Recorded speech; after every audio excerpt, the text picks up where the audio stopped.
people want to invest in things that are tangible or that will be there in permanence, people can interact with forever. And this idea of investing in things that are intangible, that will go away other than maybe through documentation, I think is a new way of thinking about investing in culture. Hello and welcome to the Fourth Space podcast. Today's episode, we sit down with Sandra Margolian and Annie Gérin for a conversation about public art at Concordia and creating a public art collection. Sandra Margolian is the university's first public art lead. Concordia's collection of public art is one of the most eclectic collections of public art of any university in Canada. Margolian is working to ensure the ongoing long-term care of that collection on both campuses and also to help develop that collection with community in mind. She's sitting down with Annie Gérin, the new dean of the Faculty of Fine Arts, but also art historian, well known for her research in public art, specifically Canadian and Soviet art, and how art is experienced outside of traditional gallery spaces. Thank you for listening. And we would like to begin by acknowledging that Fourth Space and Concordia University are located on unceded Indigenous lands. The Kayunkahaga Nation is recognized as custodians of the lands and waters on which we gather. And Tiohtià:ke, Montreal, is historically known as a gathering place for many First Nations. We respect the continued connections with the past, the present, and the future in our ongoing relationships with Indigenous and other peoples within the Montreal community. Hi, Sandra. You're Concordia's new public art lead. How did you get interested in public art? Well, actually, it started at university when I was doing my bachelor's in fine arts at Mount Allison University. One of my professors, Rita McCoe, gave us a site-specific assignment. I found it much more engaging to respond and reflect on something tangible. I love that place could become intrinsically linked and part of the work. I've been interested in public art for a long time. I'm an art historian. I wrote an MA thesis on ephemeral public art during festivals in Soviet Russia. And then I went on to do a PhD thesis on monumental art in the Moscow subway. After that, I shifted a little bit from Soviet art to Canadian public art. But the initial interest that I had stuck around for a while. So my research shifted a bit to issues of placemaking and wayfinding with public art, and then gentrification. So how can public art make a space more reassuring for different constituencies, but also how sometimes it's used by cities, for example, to displace certain populations. So there's a very political aspect of public art that I was interested in. Who's visible in public spaces and who's invisible? So questions of gender and race and sexuality, and who has the right to show their presence and to tell their stories in public art. So that's been a big part of my research too. And then most recently, I've been interested in writing about the monuments that have been removed from public spaces, like the James McGill statues, for example. In that specific context, the role that ephemeral public art can play in disrupting narratives in public art. I really love public art because it allows artists to reach publics who would never go into a gallery normally, who would not necessarily have access. Yeah, I like where you're just walking along and suddenly you discover something that's not necessarily supposed to be there, or that you would think that would be there, and interrupts your daily life. Before we go deeper into our discussion, would you describe to me what Concordia's public art collection looks like? Well, right now, a mixed bag of permanent, mostly large-scale artworks that span at least the dates that we know of, the 30s to present day. The newest sculpture at Loyola is several stories tall. There's an entire facade of a building in glass. There's stained glass panels that came from the Jesuits' residence. There's a piece from Expo 67. So there's really a wide array of mediums and of formats. How can we visit it, or how can we access it? Located mostly in public spaces that people can access, and you don't have to necessarily go to Concordia. So it's on the buildings, it's outside the buildings, it's in the metro tunnels. It's mostly made up of commissions, donations, and the 1% program. My favorite piece, or actually my two favorite pieces in the collection are Nicolas Bayer's work on the EV Mm-hmm. building. So the Yep. very large curtain wall, it's huge and it's delicate and it's absolutely wonderful. And also the new Diocto sculpture, the kinetic sculpture that Yeah. is next to the hall building.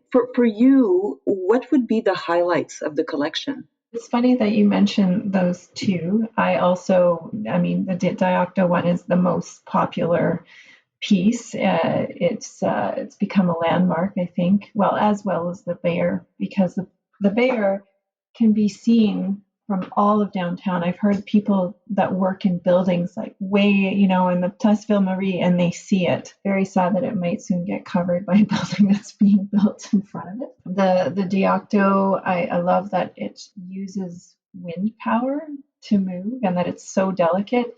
In fact, I was very worried about it surviving a Montreal winter, but it has. So that comes from my conservator responsibilities for the collection. And the other one that I found is really interesting was Adad Hana's Leap out at Loyola. It's really well integrated into the building. It's the whole front facade. The way that Adad approached that piece was interesting, where he sort of made a call to people that work at Loyola to involve them in the actual piece. People that are leaping across the front of the building are actually people that worked at Loyola. I think that's a really interesting point that you're making right now about how often public art is used to make visible processes or practices that are behind the walls of the building. So this is a really, really good case of it. In the context of the university, what do you think the role is of having a public art collection beyond what you've just described, beyond showing what's happening in certain buildings? I think, as with any sort of public collection, it can activate the public space aesthetically or culturally. It can speak to the history and values of past and present. It can contribute to the identity of the community. Specifically, a university collection can go a bit farther and serve as a pedagogical resource. It can critique also the space that it inhabits. And I think that, as a university, I think we're primed to do that. It can be a starting point to engage in conversation. It's interesting because we actually have a lot of strengths in public art at Concordia. We have artists who are really well known for their work in that field. I'm thinking of Nadia Mir, for example, who's a very well-known Indigenous artist, but also a professor in studio arts.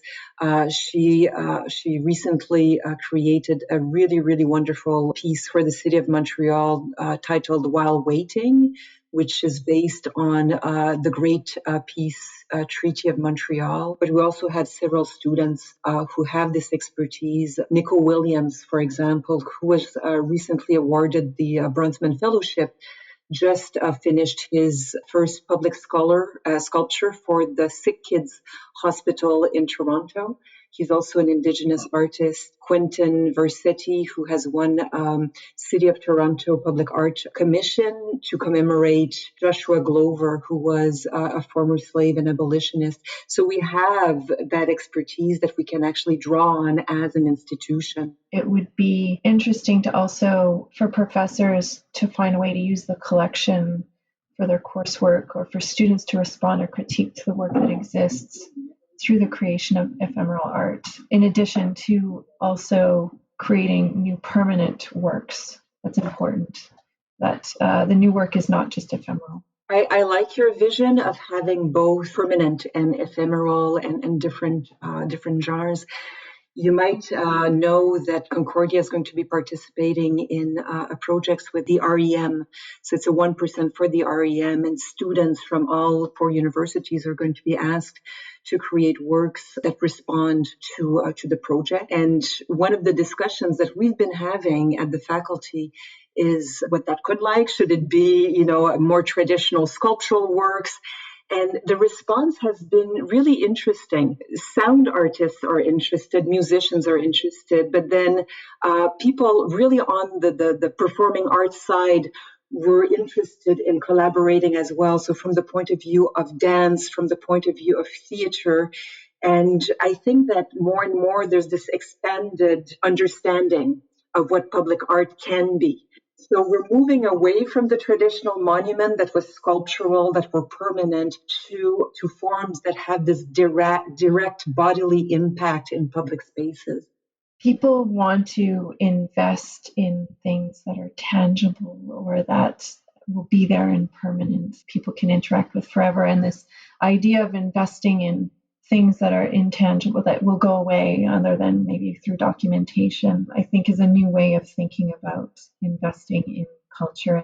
The Quebec government has done it already with the 1%. So there are interesting models for that. And it actually really has opened up new ways for artists, because one of the goals of public art, I mean, there's many, many roles that public art can play, right? In terms of creating some social mapping or anchoring social identities and all of that. But one of the roles that public art can play is to support creativity in contemporary artists, emerging or established artists.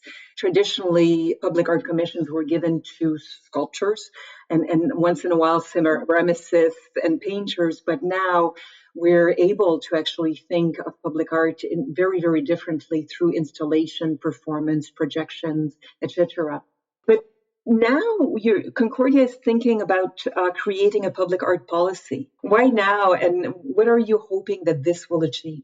Actually, it's a policy and also terms of reference for an advisory committee, which I think is important. And it's changing how art coming into the university is managed. For the past several years, there's been a huge global cultural shift, and the same thing is happening within Concordia that's allowing the project to happen now. The Truth and Reconciliation Commission's call to action, the Black Lives Matter movements are encouraging this reevaluation of museum policies and practices. This has mobilized the arts community and institutions to sort of question how they can ensure equitable, inclusive practices when they're developing their collections, how they present these collections, how they're governed, the structure of the boards and policies. I'm hoping that through the process of doing consultations with specialist informants and also community consultations, we'll come to an agreement on what is actually important or necessary. But some of the things that I think that this policy should address are, well, I'm hoping it's going to give a framework to govern the development and the conservation of the collection that we currently have, that it'll provide a clear mission and vision and set the groundwork for permanent funding for conservation, programming, promotion, collections management, and new curatorial opportunities.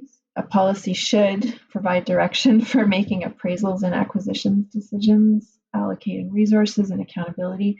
I think that personally, I hope that the acquisitions of more permanent artworks by women, Indigenous artists, Black artists, and other artists of color, as well as emerging artists, is very important, because there is a definite lack in our collection right now. You know, as a university, when we decide to take on new projects or new things, these discussions definitely happen. That it's not just one person deciding what comes in or goes out of the university. Thank you, Sandra. And I'm also thrilled that the collection will become more visible and will likely expand with this new policy.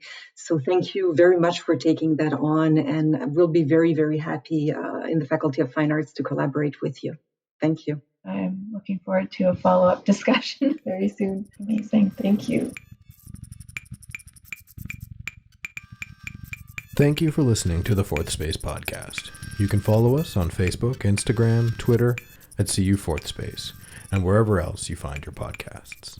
The podcast is hosted by me, Douglas Moffat, and produced by Anna Voklovec.